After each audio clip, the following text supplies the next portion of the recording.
Hello my dear students, in previous classes you learned how to draw a circle with the help of compass. Today we will learn more about circle.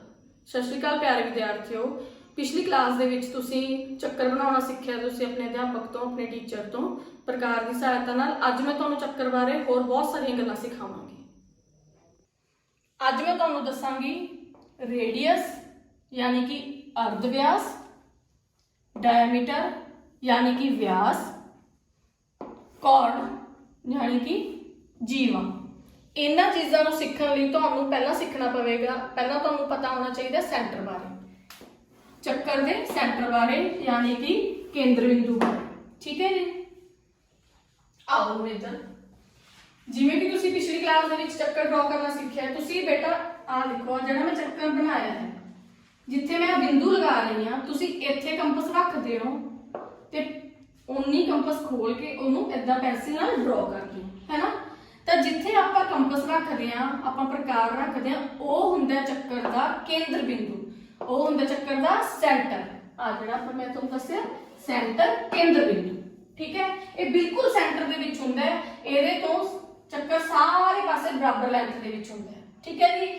ਇਹਦਾ ਆਪਾਂ point ਰੱਖ ਲਈਏ, ਇਹਦਾ ਨਾਮ ਆਪਾਂ ਕੀ ਰੱਖ ਲੈਂਦੇ ਆ, O ਮੰਨ ਲੈਂਦੇ ਆ। ਚਲੋ ਠੀਕ ਹੈ, ਮੈਂ ਇਸ ਸੈਂਟਰ ਦਾ ਨੇਮ O ਰੱਖਤਾ, ਠੀਕ ਹੈ ਜੀ। ਹੁਣ ਸਭ ਤੋਂ ਪਹਿਲਾਂ ਆਪਾਂ ਰੇਡੀਅਸ ਕਰਾਂਗੇ ਯਾਨੀ ਕਿ ਅਰਧ ਵਿਆਸ।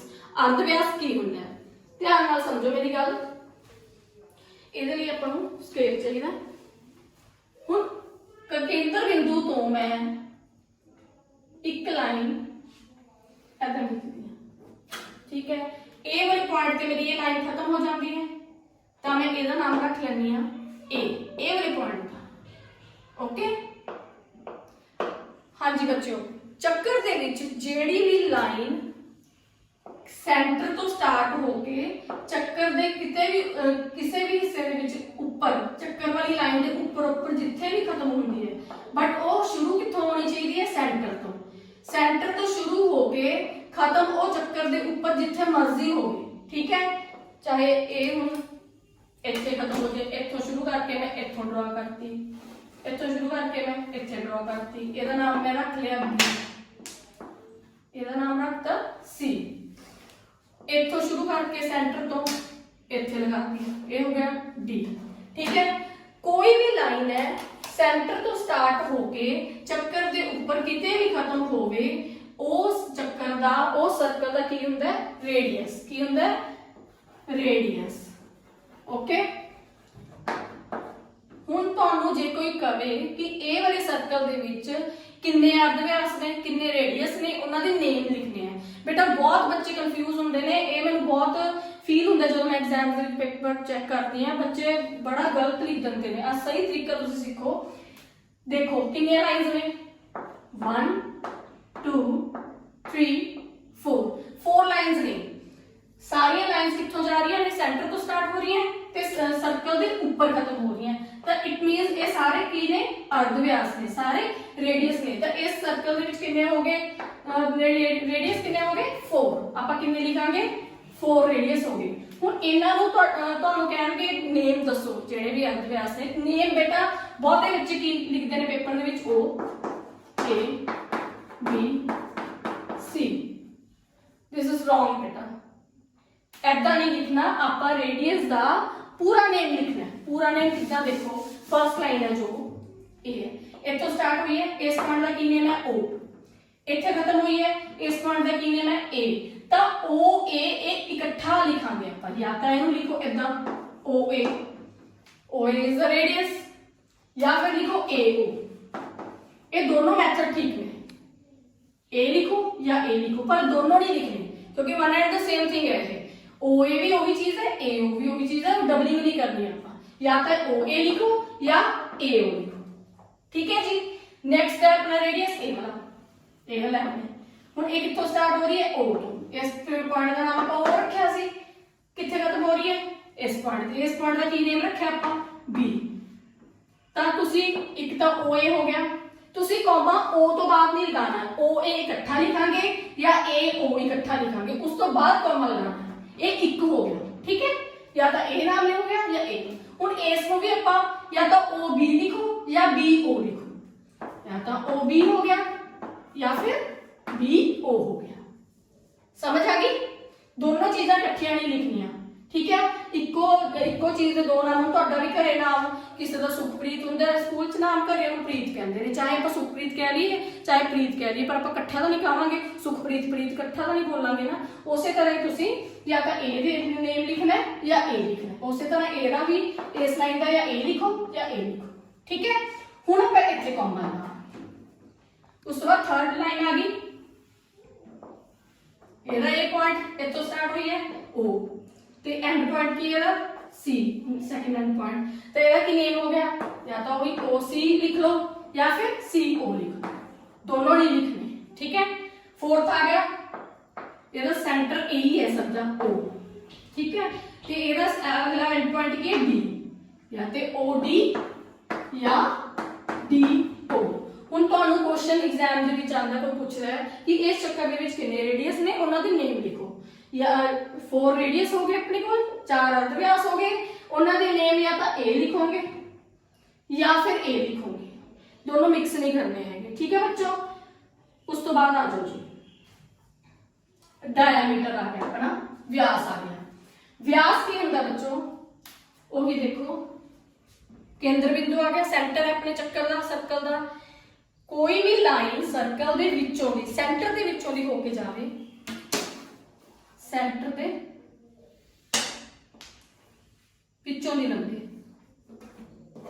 ये अपना सेंटर सी, इहनूं भी आपां O ही लिखना है, ठीक है।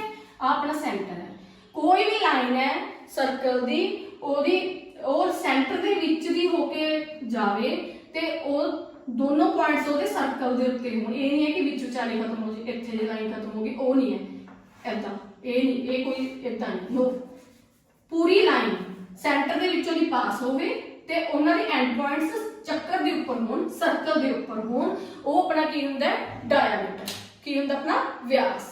हुण देखो एक तां इहदा आपां नेम रख लैणे A B, ठीक है जी।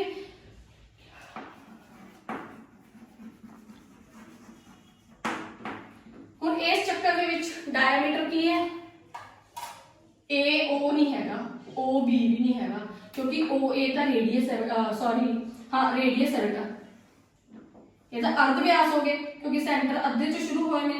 आपां रेडियस डायमीटर दसना है, आपां व्यास दसना है, पूरी लाइन दसनी है। तो एदा इस लाइन का एक एंड पॉइंट तो A है, एक एंड पॉइंट हैगा B, तो पूरी लाइन कितनी केड़ी बन गई AB, इहनूं आपां A भी लिख सकते हैं BA, इकट्ठे लिखने होंगे ने। हुण आपां कुछ लाइनां हो रहे ने विचों दी लंघा दिंदे हैं, ठीक है।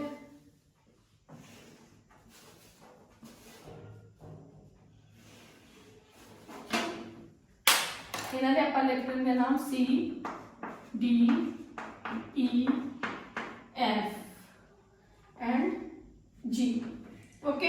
हुण इस चक्कर दे विच तुहानूं तुसीं दसना है कि डायमीटर किन्ने ने, ठीक है, ते उन्हां दे नेम लिखने हैं। पहला डायमीटर तो मैं तुहानूं दसता AB है, बस एक ध्यान रखना है कि डायमीटर हमेशा केंद्र बिंदु दे विचों दी होके लंघदा है ते उन्हां दे जिहड़े एंड पॉइंट्स ने सेंटर साइड सर्कल दे ऊपर हुंदे ने, सर्कल दी इस वाली लाइन दे ऊपर हुंदे ने, ठीक है बच्चों। AB हो गया या फिर इहनूं BA लिख लिया। अगला देखो ਇਹਦੇ ਵਿੱਚੋਂ ਕਿਹੜੀ ਲਾਈਨ ਗੁਜ਼ਰਦੀ ਹੈ, ਉਹ ਆ ਵਾਲੀ ਪੂਰੀ ਦੀ ਪੂਰੀ, ਠੀਕ ਹੈ। ਇਹਨਾਂ ਦੇ ਜਿਹੜੇ ਐਂਡ ਪੁਆਇੰਟਸ ਨੇ ਸਰਕਲ ਦੇ ਉੱਪਰ ਹੀ ਨੇ, ਤਾਂ ਇਟ ਮੀਨਸ ਇਹ ਡਾਇਆਮੀਟਰ ਹੈ। ਇਹਦਾ ਨੇਮ ਕੀ ਹੈ CD, कॉमा लगा के CD या फिर DC, ओके। नेक्स्ट अपनी अगली लाइन EF, ठीक है, पूरी लाइन की है EF, या तो EF लिखो या फिर लिखो FE, ओके। हुण अगली लाइन है अपनी EG, ये डायमीटर है बेटा, दसो मेरे नो क्यों नहीं है डायमीटर, ਇਹਦੇ एंड पॉइंट्स ਤਾਂ ਜ਼ਰੂਰ ਸਰਕਲ ਦੇ ਉੱਪਰ ਨੇ, ਦੇਖੋ ਸਰਕਲ ਦੇ ਉੱਪਰ ਇਹ, ਬਟ ਇਹ ਸੈਂਟਰ ਦੇ ਵਿੱਚੋਂ ਦੀ ਨਾ ਹੋਈ, ਸੈਂਟਰ ਆਪਣਾ ਇਹ ਸੀਗਾ O ਕੇਂਦਰ ਬਿੰਦੂ, ਇਹਦੇ ਵਿੱਚੋਂ ਦੀ ਨਾ ਪਾਸ ਹੋ ਰਹੀ, ਤਾਂ ਕਰਕੇ ਇਹ ਡਾਇਆਮੀਟਰ ਨਹੀਂ ਹੈ। ਇਸ ਸਰਕਲ ਦੇ ਵਿੱਚ ਆਪਣੇ ਕੋਲ 3 ਡਾਇਆਮੀਟਰਸ ਸੀਗੇ, AB ਜਾਂ BA, CD ਜਾਂ DC, EF ਜਾਂ FE, ठीक है जी। ਹੁਣ ਆ ਜਾਓ ਆਪਾਂ ਕੋਡ ਤੇ G ਵਾਲੇ। ਜੀਵਾ ਬਾਰੇ ਤੁਹਾਨੂੰ ਸਿਰਫ ਦੋ ਚੀਜ਼ਾਂ ਪਤਾ ਹੋਣੀਆਂ ਚਾਹੀਦੀਆਂ। ਪਹਿਲੀ ਕਿ ਜੀਵਾ ਦੇ ਜਿਹੜੀ ਲਾਈਨ ਹੁੰਦੀ ਹੈ ਉਹ ਸਰਕਲ ਦੇ ਉੱਪਰ ਉਹਦੇ ਐਂਡ ਪੁਆਇੰਟਸ ਹੁੰਦੇ ਨੇ। ਇਹ ਨਹੀਂ ਹੈਗਾ ਕਿ ਇੱਕ ਤੁਸੀਂ ਇੱਥੇ ਇੱਥੋਂ ਇੱਥੇ ਤੱਕ ਲਾਈਨ ਲਗਾਤੀ, ਦਿਸ ਇਜ਼ ਨਾਟ ਜੀਵਾ, ਇਟਸ ਨਾਟ ਕੋਡ। ਉਹਦੇ ਐਂਡ ਪੁਆਇੰਟਸ ਸਰਕਲ ਦੇ ਉੱਪਰ ਹੋਣੇ ਚਾਹੀਦੇ ਨੇ, ਠੀਕ ਹੈ। दूसरी गल, जीवा डायमीटर हो भी सकती है, नहीं भी हो सकती। देखो जिवें मैं ए लाइन लगाती, इनू रखता नेम ए बी सॉरी, ये सेंटर मान लो, इनू ओ रखता ते इहदा नेम रखता सी। हुण मैनू दसो बच्चों, ये दोनों लाइन्स मैं तुहानूं जीवा की एक शर्त दसी सी ना की होनी चाहिए है, सर्कल के उपर उहदे एंड पॉइंट्स होने चाहिए ने। हुण ए वाली लाइन है, ਇਹਦਾ एंड पॉइंट एक तो ए सर्कल के उपर ही है, दूसरा भी तो ए बी की होगी जीवा कॉर्ड होगी। इस लाइन के मैंने दसो है दोनों पॉइंट्स सर्कल के आ रहे हैं ना, ए भी सर्कल के है, सी भी सर्कल के, तो ए भी कॉर्ड है, जीवा है। बस ये चीज याद रखनी है कि कॉर्ड का जरूरी नहीं होंगे कि वो सेंटर के विचों दी निकले, केंद्र बिंदु के विचों दी निकले, वो कितों भी निकल सकती, बट वो जेडे एंड पॉइंट्स ने ना वो सर्कल के उपर ही होंगे, ठीक है बेटा। आ जाओ हुण इधर सर्कल ते, ਇਹਦੇ ਵਿੱਚ ਆਪਾਂ ਦੱਸਣਾ ਹੈ ਜੀਵਾ ਕਿੰਨੀਆਂ ਨੇ ਤੇ ਉਹਨਾਂ ਦੇ ਨੇਮ ਲਿਖਣੇ ਨੇ ਆਪਾਂ, ਠੀਕ ਹੈ। ਦੇਖੋ ਸਭ ਤੋਂ ਪਹਿਲਾਂ ਸਾਰੀ ਲਾਈਨ, ਪਹਿਲੀ ਲਾਈਨ ਆ ਰਹੀ, ਇਹਦੇ ਐਂਡ ਪੁਆਇੰट्स ਇਹ ਵੀ ਸਰਕਲ ਦੇ ਉੱਪਰ ਹੈ, ਇਹ ਵੀ ਸਰਕਲ ਦੇ ਉੱਪਰ ਹੈ, ਠੀਕ ਹੈ। ਤਾਂ ਇਹ ਜੀਵਾ ਹੋਗੀ ਨਾ ए सी, या फिर ਇਹਨੂੰ ਲਿਖ ਸਕਦੇ ਹੋ ਤੁਸੀਂ सी ए। ਨੈਕਸਟ ए लाइन होगी, दोनों एंड पॉइंट सर्कल के ऊपर ने ना, सी ते डी, ए भी जीवा होगी सी डी या D C. Next line is A B, ਇਹਦੇ एंड पॉइंट्स भी सर्कल के ऊपर लाई कर रहे ने, A and B. So our next chord is A B और B A. The last one is C F, ए भी पॉइंट सर्कल के ऊपर है और ए भी, तो इट मींस ए जीवा। सी एफ और एफ सी। ते हुण बच्चों जिहड़ी गल मैं तुहानूं दस्सण जा रही हां, ये तुसीं ध्यान नाल सुननी है। कोई भी जीवा जरूरी नहीं है कि डायमीटर होवे, कोई भी कॉर्ड डायमीटर नहीं हुंदी, बट कोई भी डायमीटर है सर्कल का, कोई भी अर्ध व्यास है सर्कल का, वो हमेशा सर्कल की जीवा हुंदी है, वो हमेशा सर्कल की कॉर्ड हुंदी ही हुंदी है। ते डायमीटर है जो वो सर्कल की सब तो लंबी जीवा हुंदी है, सब तो लंबी कॉर्ड हुंदी है। Diameter is the